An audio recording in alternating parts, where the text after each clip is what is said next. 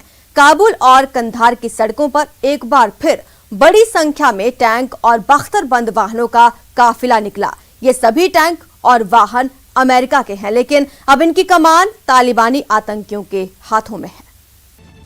यह आतंकी ताकत की वो नुमाइश है जो अपने ही देश के लोगों में एक बार फिर इस बात का खौफ भर देना चाहती है कि हम वही तालिबान हैं जो 20 साल पहले थे, बल्कि अब और भी ज्यादा ताकतवर हो गए हैं।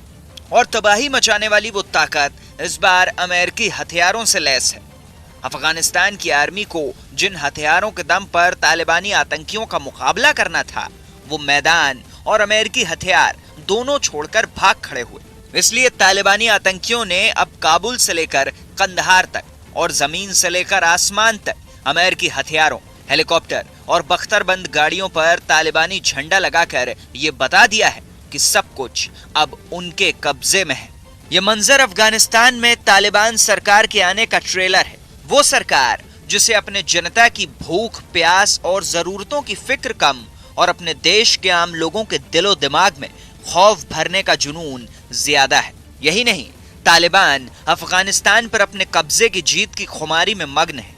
अमेरिकी हेलीकॉप्टर पर तालिबान का झंडा लगाकर आसमान से बधाई संदेशों की बारिश की जा रही है।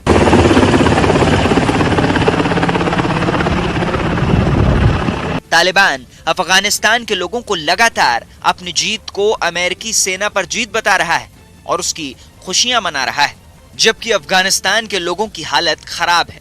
वहां महंगाई चरम पर पहुंच गई है, बैंक बंद हैं और रोजगार की कमी हो गई है।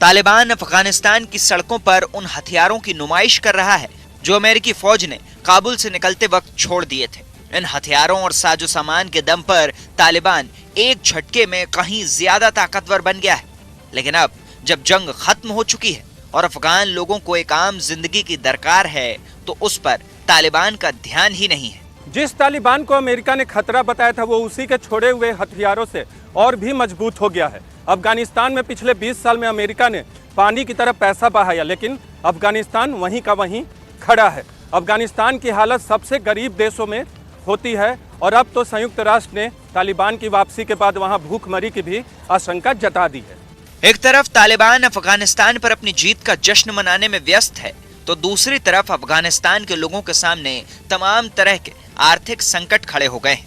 संयुक्त राष्ट्र ने चेतावनी जारी की है कि इस महीने के आखिर तक अफगानिस्तान में संयुक्त राष्ट्र के खाने के भंडार खत्म हो सकते हैं। यही नहीं, गरीबों को खाना उपलब्ध कराने के लिए $200 मिलियन यानी कि 1459 करोड़ रुपए की जरूरत है। अफगानिस्तान का बुद्धिजीवी वर्ग और पत्रकारों ने भी अपने देश की हालत के लगातार बिगड़ने का दावा किया है। दावा किया जा रहा है कि अफगानिस्तान के करीब 1 करोड़ 85 लाख लोग, यानी कि अफगानिस्तान की आधी आबादी भूख की समस्या से जूझ रही है। People of Afghanistan were starving. According to the latest report of the UNAMA, more than 18.5 million people of Afghanistan, which is half of the population of all over the country, is starving, had bad humanitarian crisis, and there are fears it will increase. Now, when we are talking in a situation after 2 months of this report, of course, the situation is getting worse and the people are trying to flee the country. एक तरफ आतंक के साए में जीने की मजबूरी तो दूसरी तरफ खाने का संकट। लेकिन अफगानिस्तान पर कब्जा करके राज करने की नीयत से आए तालिबान को यहाँ के लोगों का पेट भरने की नहीं, बल्कि उनकी आंखों में अपने नाम का खौफ देखने की चिंता है। काबुल से लेकर हेरात तक तालिबानियों का खूनी खेल जारी है और अफगानिस्तान के लोग पनाह मांग रहे हैं, लेकिन पंजशीर के शेरों ने तालिबानों को उनकी छठी का दूध याद दिला दिया। पूरा जोर लगाने के बावजूद तालिबानी काबुल से 150 किलोमीटर दूर पंजशीर में सेंध नहीं लगा पाए। इतना ही नहीं, एनआरएफ के लड़ाके पंजशीर में दाखिल होने की कोशिश कर रहे तालिबानियों पर कहर बनकर टूट रहे हैं। एनआरएफ के जांबाज लड़ाकों ने 350 से ज्यादा तालिबानी आतंकियों को मौत के घाट उतार दिया। पंजशीर में तालिबानियों की हालत इतनी पतली हो चुकी है कि अपनी इज्जत बचाने के लिए पंजशीर में घुसने के झूठे दावे कर रहे हैं।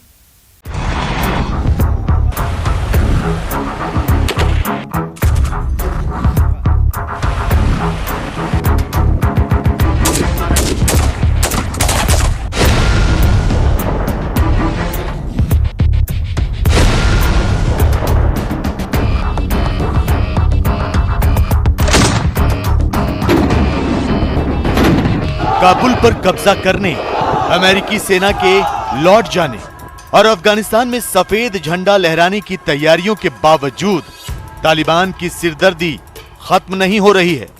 पहाड़ की ऊंची चोटियों से घिरे पंजशीर प्रांत में तालिबान और एनआरएफ यानी नेशनल रेजिस्टेंस फ्रंट के बीच जंग तेज हो गई है। तालिबान जहां अपने आतंकियों को अत्याधुनिक हथियारों से लैस कर पंजशीर का किला फतह करने के लिए भेज रहे हैं, वहीं ऊंची चोटियों से पंजशीर के लड़ाके उन पर कहर बरपा रहे हैं।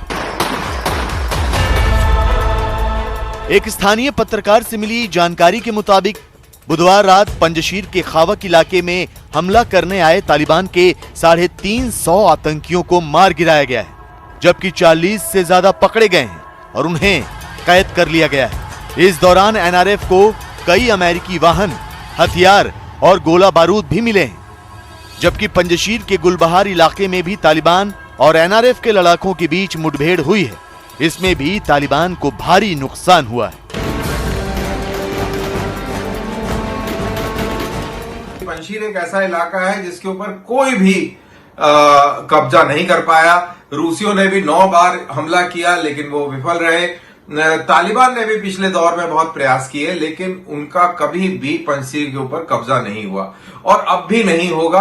पंजशीर अपने मुल्क की आजादी चाहते हैं, पंजशीर डेमोक्रेसी के पक्षधर हैं, पंजशीर आजादी के पक्षधर हैं। तो पंजशीर के निवासी बिल्कुल जमकर लड़ेंगे और तालिबानियों का ये कब्रिस्तान बनेगा। पंजशीर घाटी में अफगानिस्तान के कार्यवाहक राष्ट्रपति अमरुल्लाह सालेह भी मौजूद हैं। उन्होंने तालिबान को अफगानिस्तान से उखाड़ फेंकने की कसम खाई, जबकि अहमद शाह मसूद के बेटे अहमद मसूद भी यहीं हैं और उन्होंने कहा है कि मैं अहमद शाह मसूद का बेटा हूं। मेरी डिक्शनरी में सरेंडर जैसा शब्द नहीं है। मतलब साफ है, तालिबान के लिए पंजशीर घाटी पर नियंत्रण बेहद मुश्किल होने वाला है। Is Taliban moving towards Panjshir? No.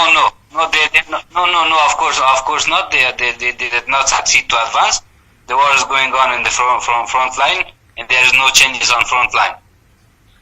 Okay. Is there any negotiation going on between you and Taliban?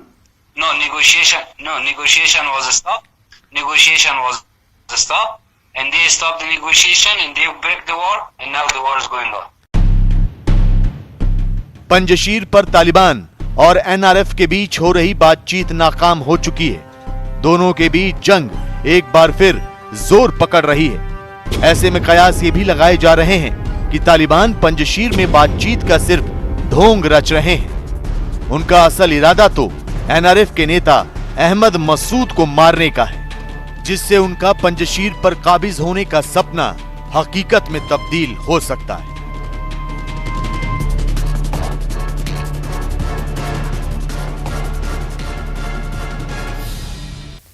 यहां रुकते हैं, छोटे से ब्रेक के लिए जल्द हाजिर होंगे।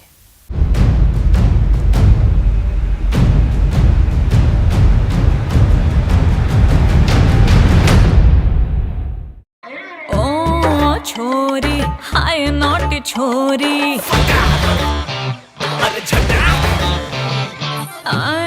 छोरी हाय का बदला हुआ मिजाज देखने को मिला। अचानक तेज हवाओं के साथ बरसात हुई, जिसमें गर्मी और उमस से ग्रामीणों को निजात मिली। वहीं दूसरी ओर 1 घंटे की झमाझम बरसात ने शहर के ड्रेनेज सिस्टम की पोल खोल दी।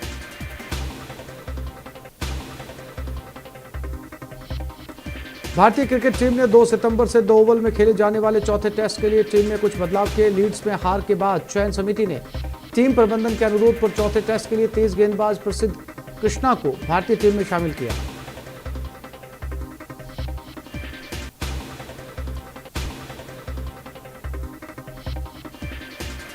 आतंकी संगठन अलकायदा ने तालिबान को बधाई दी है। अमेरिका की वापसी के बाद अलकायदा ने एक संदेश जारी किया, जिसमें उसने कश्मीर की आज़ादी की भी बात की। अलकायदा ने कश्मीर का भी जिक्र किया है।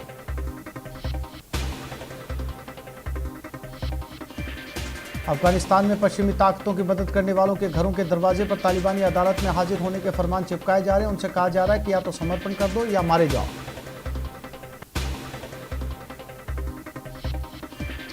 लोकसभा स्पीकर ओम बिरला कश्मीर दौरे पर हैं। उन्होंने गुलमर्ग में पंचायत प्रतिनिधियों के साथ चर्चा की। इस दौरान बिरला ने कहा कि हर चुनौतियों का डटकर सामना करेंगे।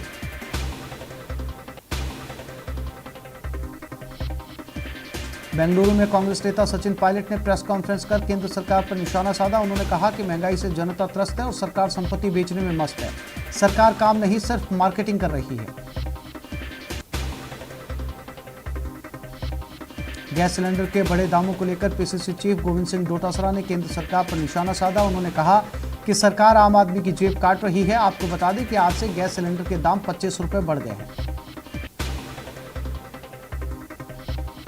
प्रदेश के 6 जिलों में पंचायती राज चुनाव के आखिरी चरण के लिए वोटिंग हो रही है। 25 समितियों में मतदान के दौरान जबरदस्त उत्साह देखने को मिला। वोटिंग सेंटर्स पर कोरोना गाइडलाइन की पालना भी की जा रही है। शाम 5:30 बजे तक वोटिंग जारी रहेगी।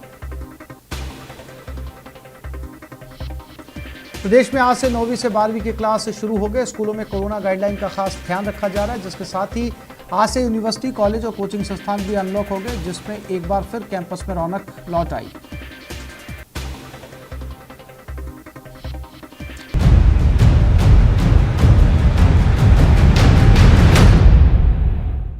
पाकिस्तान का इतिहास रहा है कि वो किसी न किसी को मोहरा बनाकर भारत के खिलाफ उकसाता रहता है, लेकिन तालिबान के मामले में पाकिस्तान गच्चा खा गया, क्योंकि तालिबान के बड़े नेता और हक्कानी नेटवर्क के अनीस हक्कानी ने साफ कर दिया कि कश्मीर भारत का आंतरिक मामला है और उससे उनका कोई लेना देना नहीं है। न्यूज 18 ने उन भारत से सरोकार रखने वाले तमाम मुद्दों पर अनीस हक्कानी से बात की। जश्न मनाने का ये तालिबान का अपना अंदाज है। जैसे ही अमेरिकी फौज का हवाई जहाज अपने सैनिकों की आखिरी खेप लेकर आसमान में उड़ा, तालिबान के लड़ाकों ने अपनी बंदूकों का मुंह आसमान की तरफ खोल दिया और एक तरह से अमेरिकी फौज के अफगानिस्तान से जाने का जश्न मनाया। अमेरिकी फौज के काबुल से जाते ही वहां के हवाई अड्डे पर तालिबान की टुकड़ियां और नेता नजर आने लगे। हवाई अड्डे पर कब्जा करने के बाद मंगलवार को पूरे अफगानिस्तान की राजधानी में 20 साल की जंग के अंत की खुशी में जमकर गोलियां दागी गईं। अफगानिस्तान में तालिबान के नाम का सिक्का चल रहा है और ये बात भी सही है कि तालिबान को लेकर दुनिया में जितनी मुंह उतनी ही बातें हो रही है। कयासों के लंबे सिलसिले जारी है और ऐसे में एक सवाल जरूर उठता है कि आखिर तालिबान का भारत को लेकर क्या रवैया रहने वाला है। तमाम अफवाहों के बीच अगर इस सवाल का कोई जवाब दे सकता है तो वो सिर्फ तालिबान का नेता ही दे सकता है। काबुल पर कब्जे के बाद तालिबान के टॉप लीडर और हक्कानी नेटवर्क के नेता अनस हक्कानी अफगानिस्तान की राजधानी काबुल में ही है। दावा किया जा रहा है कि अफगानिस्तान में नई सरकार बनने के सिलसिले में जो बातचीत के दौर चल रहे हैं, उनमें अनस हक्कानी भी शामिल है। अफगानिस्तान में तेजी से बदलते हालात पर भारत की भी नजर है, लिहाजा न्यूज 18 ने तालिबान के टॉप नेता अनस हक्कानी से बातचीत की। मेरा पहला सवाल आपसे यही है कि 20 साल बाद फिर से तालिबान अफगानिस्तान पर काबिज है। बात अब अमन की है, बात अब स्टेबिलिटी की है। आपको क्या लगता है आगे क्या होगा? ये खुदा का एक बड़ा इनाम है जो हमारे ऊपर उसने हमको दे दिया, अता कर दिया। हमने इस इनाम के लिए, हमने इस हदफ के लिए 20 साल जद्दोजहद कोशिश कर दिया। हमारे लिए बहुत खुशी का दिन है, हमारे आज़ादी का दिन है, हमारे सब लोग के लिए, सब लोग इस पर बहुत खुश हैं। इंशाल्लाह और भी अच्छी और इसके लिए अच्छी दिन आएगी। अफगानिस्तान से अमेरिकी सेना की वापसी के बाद तालिबान सरकार के गठन को लेकर क्या है प्लानिंग और दुनिया के देशों के साथ कैसे रिश्ते रखना चाहते हैं, इन सवालों के बीच इस बात की भी चर्चा गर्म है कि कश्मीर को लेकर तालिबान का क्या रुख रहने वाला है। हक्कानी नेटवर्क को और आपको पाकिस्तान का बहुत करीबी माना जाता है। पाकिस्तान जम्मू एंड कश्मीर में खलल कर रहा है, कश्मीर ही उसके लिए एक मुद्दा है। मेरा सवाल आपसे यह है कि आप के लिए क्या कश्मीर मुद्दा है? क्या आप जम्मू कश्मीर में दखल करेंगे, पाकिस्तान के प्रॉक्सी वॉर की मदद करेंगे? ये भी एक तबलीगाती प्रोपागेंडा के लड़ाई झगड़े का एक जुज़ हिस्सा है कि लोग कहते हैं कि वो पाकिस्तान और दूसरे के साथ ताल्लुकात है। और हमारे जो मालूमात है इस 20 साल में आपकी जो मीडिया है, इंडिया इसमें भी एक बहुत काम कर दिया लोगों की ज़हनियत को खराब करने में। ये बड़े अफसोस की बात है। भारत से ताल्लुकात के बारे में अनस हक्कानी का जवाब साफ था। अब मैं आपसे जानना चाहता हूं कि भारत के साथ हक्कानी ग्रुप का, आपका और फिर तालिबान का कैसा रुख होगा? नहीं, पहले हक्कानी नेटवर्क के नाम से कोई चीज नहीं है इधर था। सब एक इमारत है और इमारत इस्लामी सारे ममालिक के साथ अच्छे से पॉजिटिव ताल्लुकात के खैर ख्वाह है, पॉजिटिव और अच्छे ताल्लुकात चाह रहे हैं।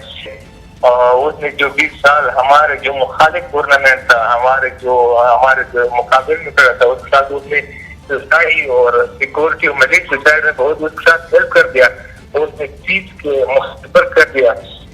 इसके बाद हम पुराने बात को हम याद नहीं करेंगे, लेकिन हमारे इरादा है कि हम सारे और सब ममालिक सबके साथ अच्छे ताल्लुकात कर पाए। भारत से इतने बेहतरीन ताल्लुक बनाने की वकालत कर रहे अनस हक्कानी के मुंह से यारी, दोस्ती और अच्छे ताल्लुकात की बातें बेहद चौंकाती हैं और हैरानी तब और बढ़ जाती है जब हम अनस हक्कानी के अतीत पर नजर डालते हैं। अब आपको बताते हैं कि आखिर अनस हक्कानी कौन है। अनस हक्कानी पाकिस्तानी नागरिक है और हक्कानी नेटवर्क का मुखिया भी है। पाकिस्तान की खुफिया एजेंसी ISI और तालिबान के साथ हक्कानी नेटवर्क का रिश्ता काफी पुराना है। असल में अनस के पिता जलालुद्दीन ने ही हक्कानी नेटवर्क बनाया था और उसके भाई सिराजुद्दीन के पास इस नेटवर्क की कमान है। ये बात पूरी तरह से साफ है कि अफगानिस्तान से लेकर पाकिस्तान तक कई आतंकी हमलों में हक्कानी नेटवर्क का हाथ रहा है। असल में हक्कानी नेटवर्क को हथियारों की सप्लाई ISI की तरफ से होती है, लिहाजा ये कहना गलत नहीं है कि इस नेटवर्क के जरिए ISI की अफगानिस्तान में सीधी दखल हो जाती है। अफगानिस्तान में तालिबान के कब्जे के बाद एक सवाल पूरे भारत को परेशान कर रहा है और वो ये कि अफगानिस्तान को तरक्की के रास्ते पर ले जाने में भारत ने कई प्रोजेक्ट चलाए हैं। ऐसे में भारत के हित का सवाल बड़ा हो जाता है कि भारत का अफगानिस्तान में बहुत ज्यादा इन्वेस्टमेंट है, बहुत सारे डेवलपमेंट प्रोजेक्ट्स है, कम से कम 500 डेवलपमेंट प्रोजेक्ट्स है, इसमें से कई सारे पेंडिंग हैं, कुछ पूरे हो चुके हैं। अगर भारत वहां आकर इन प्रोजेक्ट्स को कंप्लीट करना चाहता है तो क्या आप इसके लिए भारत की मदद करेंगे, इसकी इजाजत देंगे, ये होने देंगे? ये आने वाले दिनों में इंशाल्लाह इसकी मालूमाती हो जाए जो आज कल कौन सी पॉलिसी है, हम उसके जानते समझते जो काम मिल्लत और लोगों के लिए खैर के बिना पर किसी ममलिकत ने जो किया है, हम उसको खैर मुकदम कहते हैं। उसके लिए हम इंशाल्लाह और भी हेल्प, अपने हेल्प हर मुमलिकत के साथ, अगर वो भारत हो दूसरे हो साथ, हम इंशाल्लाह इस चीजों में हम अपने हेल्प करेंगे जो चीज मिलिट्री या अमन हमारे अमन को खराब नहीं कर सकते, और दूसरा अमन के तकवीर के लिए उसमें हमारे लिए कोई प्रॉब्लम भी नहीं है, हम उसके लिए उसकी पाए।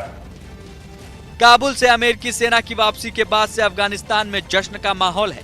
दावा ये किया जा रहा है कि दहशत के बादल अब छट चुके हैं और सब कुछ पटरी पर आने लगा है। दावे से अलग जमीनी सच्चाई क्या है, अफगानिस्तान से आने वाली तस्वीरें अंदाजा दे देती हैं। फिलहाल इतना ही। आप देखते रहिए न्यूज़ 18 राजस्थान।